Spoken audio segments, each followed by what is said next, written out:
Well,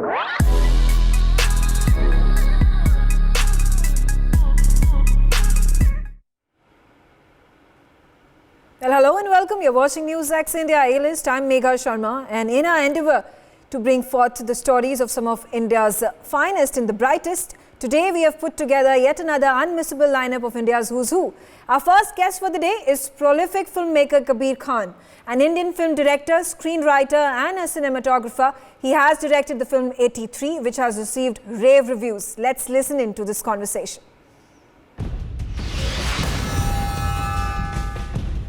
Best known for his Bollywood creations. With 83, we are getting emotional catharsis. We're getting messages that runs into 2 pages. He directed the recent film 83. Sometimes those messages are so overwhelming, I'll be very honest, I get tears in my eyes just reading them. NewsX India A-List proudly recognizes Kabir Khan for excellence in filmmaking. Hello and welcome. I'm Uday Pratap Singh. You're joining us on this special interview on NewsX. We are in conversation today on our special show NewsX A-List with acclaimed filmmaker and captain of the 83 ship, which has just wowed the nation, Kabir Khan. Kabir, welcome to NewsX. Thank you for joining us. Thank you, Uday. As I said, you've really been captain of this ship. This has been your labor of love for a while. So before we get to the whole filmmaking process, I just want to talk to you about the euphoric response. What's the feeling like? I mean, I know you held it for a while, but it did get its big theatrical release finally. You were able to have that big bang premiere in Mumbai. So, what's the feeling looking at how it's gone and how it's finally reached, where you wanted it to, and the euphoric response, as I said, that the country has been giving your film? Actually, you're absolutely right. The euphoric response and the love and the appreciation is so humbling. Of course, initially when we did the media screenings and the kind of unanimous, fantastic reviews that started coming out, that in fact, elated all of us. But then the kind of, why I say humbling is that it's not the usual, we've had some successful films earlier in our career, both Ranveer and I, and we were just sharing notes and we said that, you get messages, congratulations, great film, all that kind of stuff. We are not getting anything like that for 83. With 83, we are getting emotional catharsis. We're getting messages that runs into 2 pages. We talk, getting people saying that it's a life-altering moment. It's getting people are crying in the theaters. They're sending us videos from their theaters, which they look like stadiums. People are waving flags. People are yelling. They're screaming. They're whistling. It's really overwhelming. Especially because never before have we experienced this. I don't know, maybe we are all in a bit of an emotional state also because of, the pandemic and what all of us collectively have been going through. But, Ranveer and I both are saying that we seem to be breaking down also more often during sometimes those messages are so overwhelming. I'll be very honest, I get tears in my eyes just reading them. Yeah. Well, you combined, of course, cricket and cinema. So these are the two, the two things that our country thrives on. I mean, literally this response was bound to come. But can I ask you for 1 or 2 compliments or some special messages that have been perhaps the most touching for you? And do you know who they came from? Are there 1 or 2 that you can share with us? I mean, there have been, as I said, thousands of them. And yes, of course, fabulous ones by the people from the industry. But the ones from the industry are also available on social media and people, can see it. So I don't need to sort of repeat and mention those, but there's one that really stuck with me and made me very emotional. Is from a friend of mine who, she said in her message after she saw the film that she said, I wasn't one of those kids who disliked cricket. I was one of those kids who hated cricket. I hated it when people in my family switched on the television and would end up watching cricket, and I would get really upset and I would cry and I would walk away from there. And she said, tonight when I was watching your film, and I said, oh my God, she said it was a life-altering moment for her, because she said, if this is the emotion that cricket gets in you, then have I missed out on a large part of my life? Have I made a mistake by not, participating in what my family was? So I think that was such a amazing message for me. And, since then, I must say, Uday, the strongest responses have come from people who are not cricket buffs. They've come from women have come from children who have, not who don't really follow cricket or know anything about 1983. And that's, I think, been really rewarding and gratifying for me as a filmmaker. No doubt, no doubt. But, I just want to also ask you about that moment. When was the first time, that Kapil Dev and, and some of the other members of the actual original 1983 squad watched the film? When did you show it to them first, and what was their response? Because, often biopics are made and the people they're made on are not alive to watch it. But here you were lucky that the team is there, apart from, of course, one member tragically, but the team is there to watch your labor of love. Absolutely. No, but an amazing fact that actually not too many people know is that Kapil Dev and the teams told us that we will only watch the film when the entire team comes together, and none of us will watch it separately or individually before everybody can come together. So they have actually watched it literally 2 days before the release. And I can't tell you how amazing that is. Because one, of course, it made me nervous because I said, my God, that's a huge sort of responsibility on me. Yeah. But two, it gave me such a feeling of warmth because I said, my God, how much do these people trust me? They have given me their life story. And they have said that we will watch it 2 days after release. That's the amount of trust they've put in me. So I think it was an unbelievable sort of emotional moment for me. And I was so happy that at the end of their screening, the way they sort of stood up and they had tears in their eyes and they hugged us and they were so effusive in their love for the whole team. All the boys who have played their characters, the entire team that's put it together. That is why this film is so special, Uday. It's really, it's not one of those cliches that we usually say around every film that we make. 83 is truly a very blessed project. I've made many films before this. I will continue to make films after this, but there will only be 183 in my life because there's something about the story and the original people we're making about, which is just blessed. It's what that, what you call the magic dust on the project. That's what this is. True. In fact, Sakib was just telling me a day ago about the entire process, how they felt it wasn't a filming they were going for, but they were actually going to play the World Cup because, they imbibed their characters so much and the training was so amazing as well. But just taking you again a little bit back into memory lane on where the idea first came from. So what was that moment? What was that factor that made you do this film? Tell us about that and when it happened. I must mention one of our producers, Vishnu Induri here. Vishnu is the first person to have actually 9 years ago approached Kapil sir and said, why don't we make a film on 83? And Kapil sir at that point said, no, it's too early. We should not think about it right now. Let some time pass. But Vishnu didn't relent. He just went on and on and on with Kapil sir. And finally, Kapil sir, I think, put it on their group. They have this WhatsApp group today called Champions Forever, where all the 83 members are there. And that's how the process started. But then when it came to me, it was a no-brainer, right? It's been one of the, in fact, I sometimes wonder why nobody made it before me.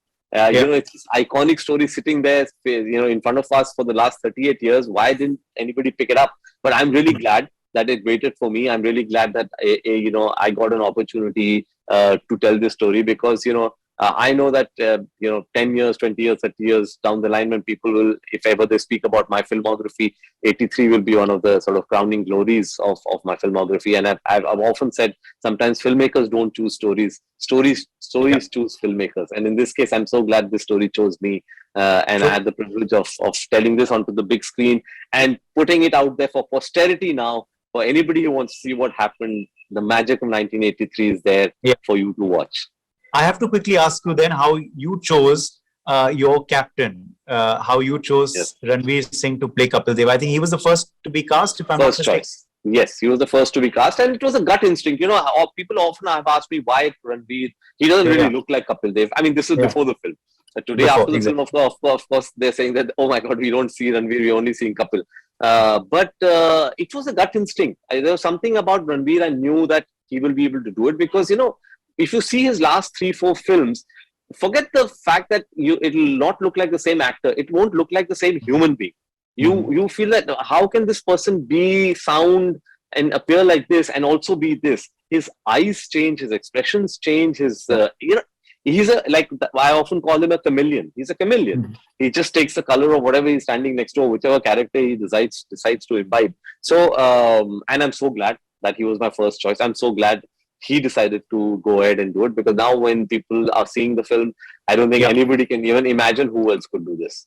Yeah, no doubt, exactly. And final question then to you. I have to ask you the real Kabir Khan on his real 83 moment as well. Do you have an 83 story about when you won the World Cup? Where were you? What were you doing?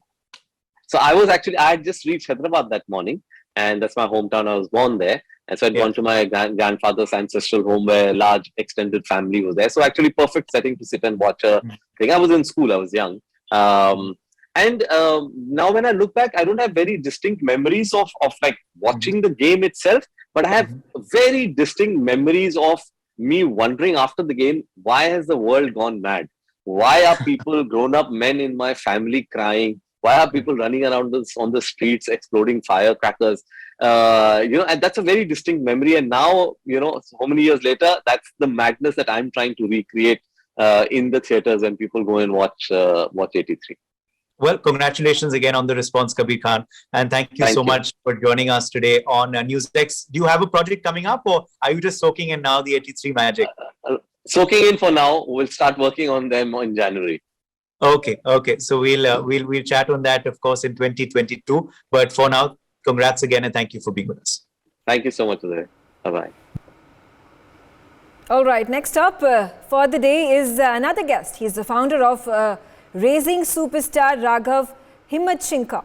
He is building a parenting platform for the future of our children. His programs are designed, conceptualized and vetted by an international team of doctors, physical materials and more. Let's listen in.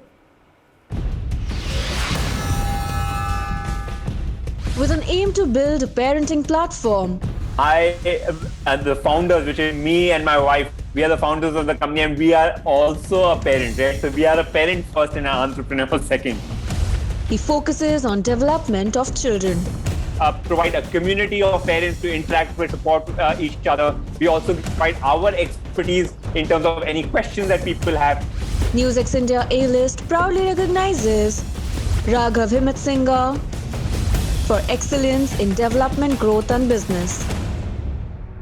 Hello and welcome to the special broadcast. My name is Vineet Malhotra and we have a very special guest who is going to be in conversation with us. Raghav Himatsingka is joining us on this exclusive and much anticipated chat. Raghav, thank you so much for taking out the time and speaking with us. The first question, or rather the latest question that I want to ask you, and I'm sure you must be getting this a lot. You recently appeared in the much talked about, the much popular, Shark Tank India, and it's obviously a cousin of Shark Tank USA, which is a formidable program. And you had a great outing over there. Tell us about that experience. What has it done for you? What has it done for your brand? And how was the experience like? Because you're obviously very elated throughout that program. Yeah, thank you, Vineet. Thanks for having us on your show. And we're very grateful for being here. The Shark Tank experience was just absolutely phenomenal, I would say, because it was a chance for us to get feedback and interact with 5 entrepreneurs who've really taken their businesses from scratch and built it into something really amazing, really big as well. The whole experience of being on the set and, performing under the lights and the pressure and everything, just an incredible experience. Of course, a good outcome for us as well, because we were able to bag a deal from 2 of the sharks. So that was good. But overall, I think it was good. In terms of what impact has it made for us, I think it has, of course, given us some visibility, some PR in the press and in the customers' minds as well. So that is always good. But we are very, very grateful for the whole experience. Very humbled. Right. Raghav, let's talk about your concept, Raising Superstars. It's a phenomenal concept which has caught on to your delight and, of course, much to the delight of parents, who want their children to head in the right direction. I want you to elucidate and expand about, what exactly is that you do with kids and what is this science all about? So essentially what the whole theory, the whole background is that every child, when they are born a genius, right? So every child at birth, every baby has more abilities than any other person who has ever lived on planet Earth, right? Whether it's Einstein or Picasso or Leonardo da Vinci, right? However, when a child comes into the world, what happens is that they are immediately hit by a lot of stimulus from all their five senses. So they're seeing a lot of different things, they're hearing a lot of different things. Everything is new, a lot of new experiences, right? So inside their brains, what happens is that all their brain cells start connecting with each other very, very rapidly, right? And in 2 years, all of these rapid connections have formed inside the brain, and there are billions of these neural connections that are formed. Now, at this point, when the baby has become 2 to 3 years old, the brain decides that it has become a real mess inside the brain, and it wants to become efficient, right? Because the body of a 2-year-old is very small, but the brain has already become 85% of an adult brain, right? So it wants to become efficient. So what it does is that it starts cutting off these connections. Okay, and when it starts cutting off these connections, is basically like it is cutting off abilities that the child was born with, and the child, of course, starts to sort of lose these abilities. So that's why what we say is that every ability or skill, the foundation, the fundamentals of those abilities, if they are developed when the child is very little, then they stay with the child for life as they grow older. Which is why, if you see, like when people are in school, when we were kids, every year it used to be the same people who are excelling in sports or excelling in studies or excelling in art or music, right? It's not different people at different years. It's the same people year on year, right? It's because knowingly or unknowingly, they have developed their abilities, foundational abilities, while they were very little. So what we do at our company, Raising Superstars, what we do is that we provide parents who have babies in the age group of 0 to 3 years, so a newborn to 3 years. We provide them simple activities-based programs for them to do with their babies. And it takes only 5 minutes of their time every day. But in those 5 minutes, the babies are able to develop phenomenal foundational abilities. So things like, early crawling. So babies are able to start crawling at 3 months of age. They are able to start singing early. They are able to develop languages early. They are able to develop a phenomenal memory very early. And when they develop these abilities early, they stay on with them for the rest of their life. So that is what we do. We give activities-based programs, but along with that, we also provide a community of parents to interact with, support each other. We also provide our expertise in terms of any questions that people have. So we provide like an all-round platform to parents. That's what we do. Let's also talk about, the customers that you have. I've been streaming and looking at your videos on various social media platforms, and the kind of love and the kind of feedback that you guys have been able to, accumulate over a very short span of time is absolutely phenomenal. It is a success mantra which perhaps a number of entrepreneurs are grappling with. What's the secret there? So I think one of the things is that the founders, which is me and my wife, we are the founders of the company, and we are also a parent, right? So we are a parent first and an entrepreneur second. And our philosophy is very simple. I don't want to tell parents anything that I would not do with my own child.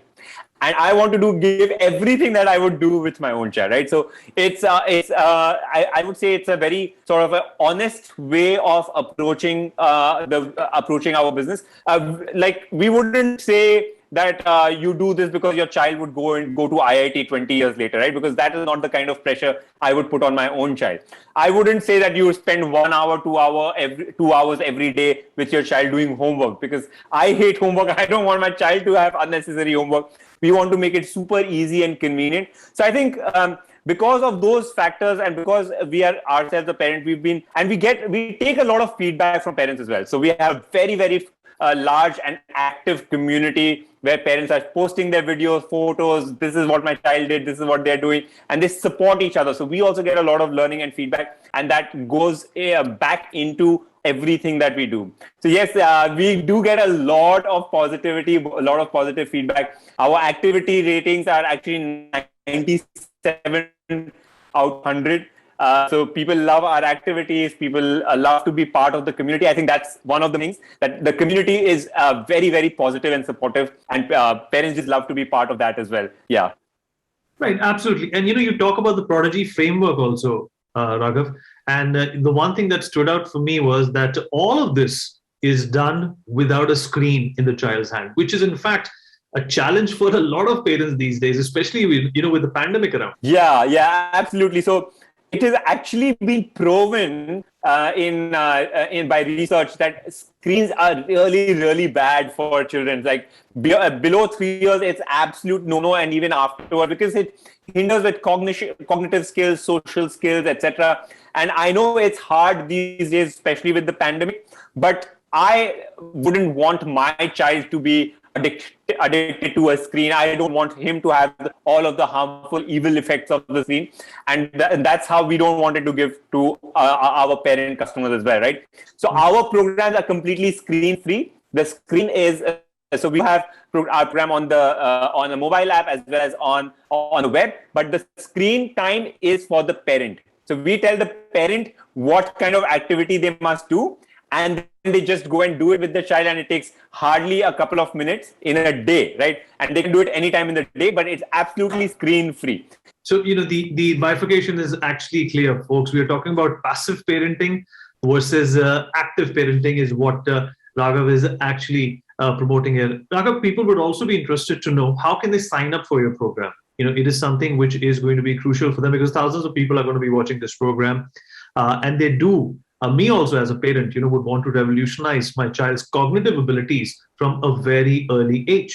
Yeah, so the easiest way to sign up for our program is to log in to visit our website, which is www.raisingsuperstars.com. It lists all of our offerings and programs. We recommend to start with the first one, which is the intro program. It's only 500 rupees and comes with a full money back guarantee.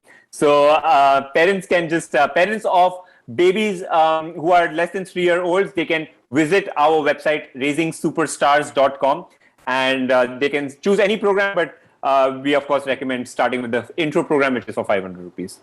Well, that sounds absolutely fabulous. One last question, Raghav, before I let you go. What are your plans for the future? It's a simple question. It's a Prozac question, but definitely, I'm sure that is something that keeps you up at night. I think that we are very motivated, and we're also very encouraged by the love that we get from our parents, the feedback that we get from our parents. And it's something that I have never experienced before in my life. I've been working for now 12, 13 years, but this is not something that I've ever experienced, where we are able to see and feel all the emotions that the parent is feeling, because they are seeing something in the child and they're sharing it with us in the community, with the rest of all our 100,000 parents that we have. And that is what motivates us to keep going. And we want to take that positivity and take our company, our programs, our ideas and philosophy to the rest of the world as well. So we want to build a global company. We want to build a global platform. We already have customers from 35 countries, but we want to make it more accessible to everybody, because early childhood learning has been, that the concept of early childhood education and learning has been there for 50, 60 years, but it has not been so popular. And we want people to know about it. We want people to take action before it's too late, and help their children become the best version of their own self. Absolutely. And Raghav, it's a phenomenal initiative. It's a phenomenal program. And it is something which definitely will benefit thousands of children and parents. And at the end of the day, it's going to be our world, our country, and of course, all the countries that you have a presence in that will benefit. Thank you so much for speaking with us and taking out the time. Wish you all the best.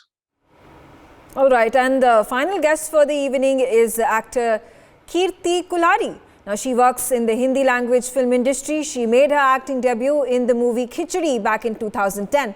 Kirti now stars in a new web series by the name of Human, which will be streaming live on Disney Hotstar very soon. Let's listen in to this conversation.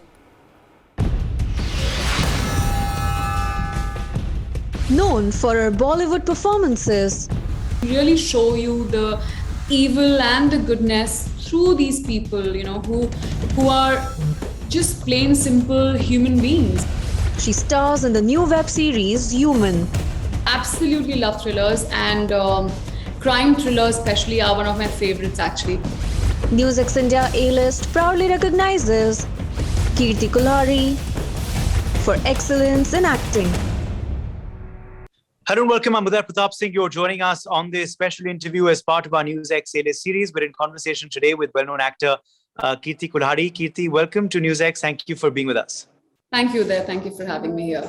So I want to talk about this very interesting show that you're doing. It's of course, going to be streaming on Disney Plus Hotstar. It's called Human, but looks very intense. What made you come on board? I think the script, I mean, to put it very simply in one word, it was the script. And when I say script, of course, it includes the basic theme of the show, which is human drug trials, a world that I am not very well versed with, and secondly, the way the show is written, the characters, their emotional graphs, the complexity of the characters, the layering of the different characters interspersed with the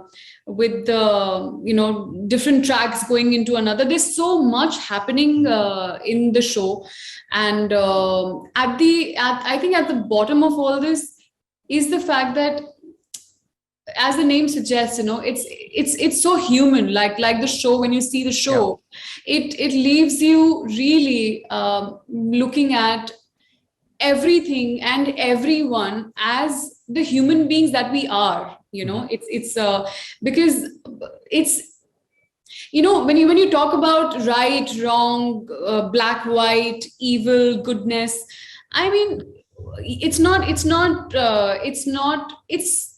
people, it's people who are evil, it's people who are good, it's people who make that, it's not just happening on its own magically. So but we really show you the evil and the goodness through these people, who are just plain simple human beings, with their shares of fears, insecurities, vulnerabilities, flaws. So yeah, I think, and of course, like Shefali was already on board when I was approached for this. So it was a big plus for me because I have been wanting to work with her for a long time, and she's one of the, actors on my bucket list. And I think the show kind of just ticked all the, boxes for me in my part of something. Okay. Is this a genre though that you enjoy doing? And is this also a genre that you enjoy watching in your free time? I personally, are you talking about thriller as a genre? Yeah, or thrillers. Yeah. I love thrillers. I feel, I absolutely love thrillers, and crime thrillers especially are one of my favorites actually. And I enjoy thrillers a lot because I know that it's very tough to to get a thriller right. It is a very tough job, and I think when I see that happening rightly for anything, I think it's just the thrill is something that is multiplied, So yes, it's surely one of my favorite genres to watch. Okay, and also as far as the OTT medium is concerned, has this been very rewarding for you? This is another show which of course will be streaming on another OTT platform, but you've done successful shows in the past. Is this something that you believe has really been a genre breaker and a game changer for you, the advent of OTT, and how popular it's really become over the last couple of years? As I said before we started the interview, that it's really been keeping us all sane and entertained in these very funny times we're living in. Yeah, no, absolutely. I think the OTT has really changed the game for me, and I'm sure a lot of people like me, it has changed. Thankfully so, and fortunately so, because by changing the game for us, it's also, I think, brought in an element of good content just being seen as the hero of this whole game, you know, and overhauling has happened thanks to OTT coming into the market, and a lot of lopsidedness is kind of balanced out for the times to come. I'm not saying COVID is going to last here forever, and of course COVID gave a big boost to how people perceive OTT and how it got, you know, how it connected people to the idea of OTT. And now it's almost like oh, there is no other way, you know. The theaters have also been shut and everything, so you have no choice but to do this, you know, on your phones and your TVs or whatever. But I think it's brought out so many interesting stories, you know, so many important stories, which the percentage of it was very, very less previously. And now it's like, if you don't have a good story, I don't think anyone can change you, starting from platforms and the producers. They're like, get us a good story and then we will talk. So which is a huge thing. Like writers have become our superheroes, you know. Like everyone's like, who's the writer? And just it's become like an open field for giving chances and opportunities to so many people. And I think that's so amazing, because I think it's good stories, you know. At the end of the day, the point should be to tell good stories. No, I agree. And in fact, you're absolutely right, because I was just, in fact, at this film festival in Varanasi a couple of days ago, and I think one of the filmmakers there was saying this exact thing, that OTT is you know, a writers driven platform, like how theaters, of course, is you know, an actors driven platform. You have to be a very good actor to excel in theater, and the box office is driven by big filmmakers. I don't agree with the point of you have to be a very good actor to sell in a theater. No. Theater as in theater, like not the big screen, but the stage. The stage. But OTT is also an actor's medium. I mean, actor's it's medium, very much a writer's medium, but it's also an actor's medium, because actors, matlab, aise phail jate hain. Like, it's like, you know, when you have so much material to work with, you're like, you know, it's like you're having so much fun because there's so much to play with. Yeah, true. Yeah. Exactly. Just a couple of questions before we end now. Because the year has come to a close. We're entering 2022. So are you someone... Another wave of Corona. Yes, another wave of Corona as well. Absolutely. But we won't talk about that just yet. But, you know, but just talking about New Year resolutions, are you someone who makes New Year resolutions? Have you made one for 22? No, I think I stopped doing this almost 5-6 years back. Okay. So no New Year resolutions for Kirti, but just looking back at the year gone by, 2021, how do you analyze it? How do you view it? 2021 was a great year actually for me. Like, it was lovely. It was I had a lot of work that came out. I shot for new things. I traveled a lot, and I think my life is pretty much made of shooting and traveling, so both were kind of taken care of in a very good way. And it's I mean, of course, I announced my separation in April, and I'm ending 2021 on an amazing note, because I've just bought myself a Bullet, a Royal Enfield Classic. Oh, wow. And I'm all set to be a biker next year. So great. So after the wave ends. Well, I am riding. I mean, abhi tak to kuch hua nahi lockdown, so I'm riding right now. But I mean, plan is to travel a lot and travel to Ladakh on a bike next year. Okay, so we know what you're going to be doing once the wave subsides in 22. But stay safe, because I think that's most important at this time, and also keep us entertained. Thank you so much for joining us, Kirti, and all the very best for Human on Hotstar. Thank you. There, you too. Happy New Year.